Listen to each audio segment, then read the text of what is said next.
बड़ी खबर कैमूर से आ रही है, जहां कैमूर पुलिस ने बड़ी कार्रवाई करते हुए मोहनिया चेक पोस्ट से 3730 जिंदा कारतूस को जब्त किया है।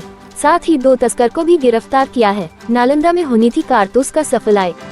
बता दें कि बीते रात कैमूर पुलिस को ATS की तरफ से गुप्त सूचना मिली कि यूपी की तरफ से एक व्हाइट ब्रेजा कार में कुछ संदिग्ध सामान का सप्लाई बिहार में होने जा रही है, जिसे ध्यान में रखते हुए कैमूर पुलिस ने एक टीम गठित कर मोहनिया चेक पोस्ट पर यूपी की तरफ से आ रही सभी गाड़ियों का गहन जांच शुरू कर दिया। तभी ब्रेजा कार को रुकवाकर जब उसमें जांच किया गया तो उसके अंदर से भारी मात्रा में जिंदा कारतूस बरामद किया गया और शत्रुघ्न शर्मा उम्र 38 वर्ष औरैया जिला उत्तर प्रदेश और कुमार अभिजीत उम्र 25 वर्ष जिला नालंदा को गिरफ्तार किया गया। वहीं 60 प्लास्टिक के पैकेट में पीतल के रंग का 2950 पीस जिंदा कारतूस 8 मिलीमीटर का और 04 प्लास्टिक के पैकेट में पीतल के रंग का 750 जिंदा कारतूस 315 बोर का जब्त किया गया। गिरफ्तार लोगों के पास से PAN card, Aadhaar card, driving licence, ATM card, mobile को जब्त किया गया। वहीं उन दोनों से पुलिस अभी पूछताछ कर रही हो और आगे की कार्रवाई में लगी हुई है। 22/6 की रात को हम लोगों को एक STF और जिला DIU को एक सूचना मिली थी कि यूपी की तरफ से बड़ी मात्रा में कारतूस का परिवहन हो रहा है।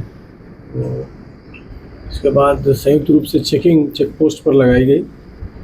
तो कल भोर में एक बरेजा सफ़ेद रंग की गाड़ी आ रही थी, उसको जब घेरा गया और घेरने के बाद उसका सर्च हुआ है तो उसमें 2950 कारतूस 8 mm और 750 कारतूस जो 315 बोर का बरामद हुआ है। दोनों संयुक्त रूप से 3700 कारतूस हैं।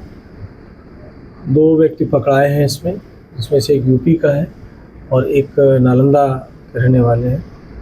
दोनों से जब संयुक्त रूप से पूछताछ की गई है तो इन्होंने बताया है कि हम लोग यूपी से अंकल जी नाम के एक व्यक्ति हैं, उनसे हम लोगों ने लेकर के इसको नालंदा पहुंचा रहे थे। जो नालंदा के व्यक्ति हैं उनके पिता के ऊपर भी इस तरह के कुछ केसेस हैं और पुलिस की बड़ी सफलता है। ये काफ़ी भारी मात्रा में कारतूस बरामद हुए हैं। जो भी दोनों लोग पकड़े गए हैं उन पर कोई पूर्व इतिहास नहीं है, लेकिन उनमें से एक जो नालंदा के पकड़े गए हैं उनके संभवतः जो हमको अभी तक जानकारी मिल रही है उनके पिता के ऊपर इसी तरह का केस दर्ज है। और इनके मामले में भी हम लोग, चूँकि ये लोग बिहार के कई पूछताछ में उन्होंने बताया कि 1-2 जिले इन्होंने बताया जहाँ पर ये गोलियाँ बेचते थे, उन जिलों में हम लोग पता कर रहे हैं कि कोई आपराधिक इतिहास है या नहीं है।